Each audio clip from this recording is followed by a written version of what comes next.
when you're sitting across the desk from a surgeon that you were sent to, and they sit there and tell you, hey, you have stage 4, and hey, I can operate, but it's not going to save your life. I just remember him sitting there, and he cried for the first time, and he just said, why? Because I gave so much to them, why is this happening to me? Now, today's news, little consolation to people like Greta Helmke, who lost her loved one to cancer in the aftermath of 9/11. Back in 2010, we spoke to her about her loss of her husband, who was a 9/11 first responder. Now, it's estimated that about 400 first responders and Ground Zero era residents have died as a result of a 9/11 related cancer since that day. Now, up till now, cancer was not included among the diseases covered by the Zerdoga Act, which took forever, by the way, to pass, because the government claimed that there wasn't enough evidence linking cancer to the toxins released on 9/11. Well, that is about to change, and Andrew, explain both the why and what this means. Well, Rich, the Zerdoga Act that you referenced was passed into law nearly 2 years ago. It sets aside money to compensate people who became ill because of exposure to the toxins released on 9/11. But as Rich said, cancer was not among the illnesses covered. That is about to change. 11 years after the World Trade Center towers fell, the government is ready to acknowledge that rescue workers and people living near Ground Zero may have been exposed to cancer-causing toxins. That day, thousands of first responders, police, fire, EMTs, and volunteers all rushed to Ground Zero. They were there to help save whoever could be saved. Some stayed for months. Over the next several years, many of them argued that toxins from the World Trade Center rubble gave them cancer, and they say the government ignored them. Federal officials pushed back on paying the medical bills. They argued there was no proof of any connection between the air at Ground Zero and cancer. They knew the air wasn't safe, notwithstanding what the EPA was saying, but it didn't matter. But now, a total 180. Based on new evidence, the federal government is expected to announce that about 50 new cancers will be covered by a $2.77 billion settlement fund set up for victim compensation. The first responders who were there for us, we're now going to be there for them. And we're going to compensate them. We're going to help provide treatment. In his weekly address, the president marked the upcoming anniversary. It's a chance to honor the courage of the first responders who risked their lives on that day and every day since. The First Responders Compensation Fund went into effect last year. No additional funds are expected to be added to it, even with this cancer announcement, unless, of course, Congress acts. Now, we caught up with James Brunsma, a cancer survivor and former second-grade detective with the NYPD earlier today. He was just 43 when he was diagnosed with Hodgkin's lymphoma. For the past 11 years, he's watched as other first responders received compensation for other illnesses related to 9/11. Here was his reaction to today's news. The future's scary because,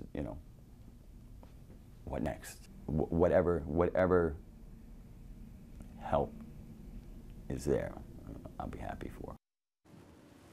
And Andrew, in that extended interview, he was thankful that it was added. And to me, that's what, I just did a double take, that he's thankful that he finally gets some coverage for something that, frankly, we should have done a long time ago. And we've covered it at length here. We don't have a lot of time. The Zerdoga bill that just sat gathering dust in Washington, and the outrageousness that we were going to nickel and dime this after all the celebration of all the rescue workers.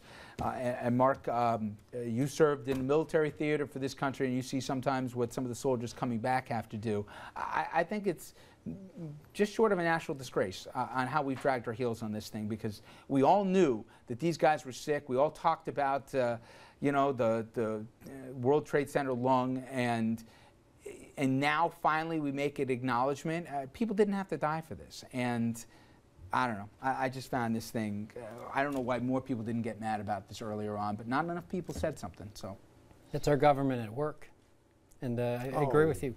I agree with you. The bureaucracy took forever, and it's good that we're finally solving this problem, and it's a tribute to the people.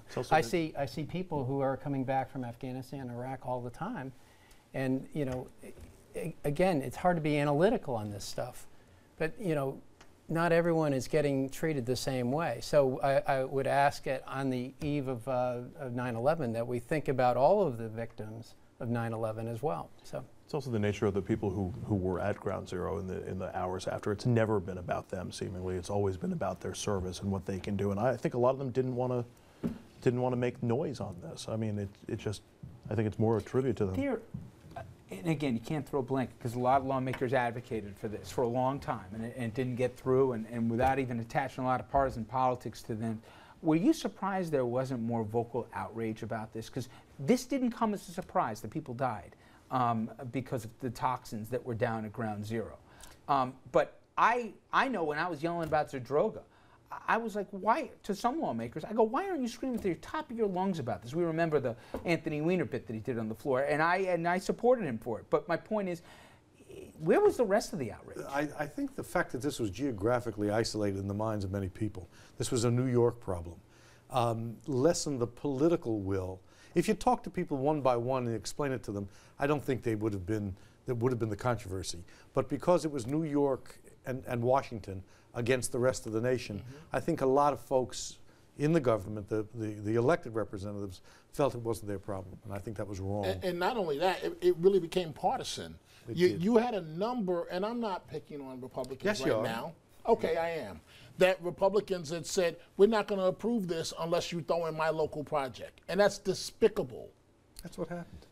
Again, talking about responders on the darkest day in modern American history, and that we had to wait 11 years. I know I should be pleased that it finally got done, and I'm not trying to be half-empty, but the fact that it took this long to get to this point just, anyway, always tweaked me. Now, we, of course, will have coverage tomorrow on the anniversary. On FiOS 1, we're going to have coverage beginning at 7 a.m.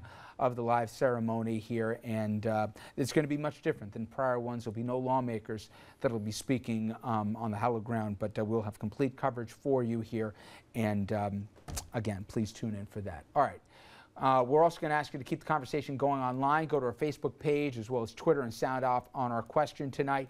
Please make your voice heard. All right, when we come back, we're going to shift our focus to yet another politician taken down by his own vices here. And this time, it is the mayor of Trenton, the capital city of New Jersey, but also we got a mess once again in Albany. We'll talk about that as well. Stay with us.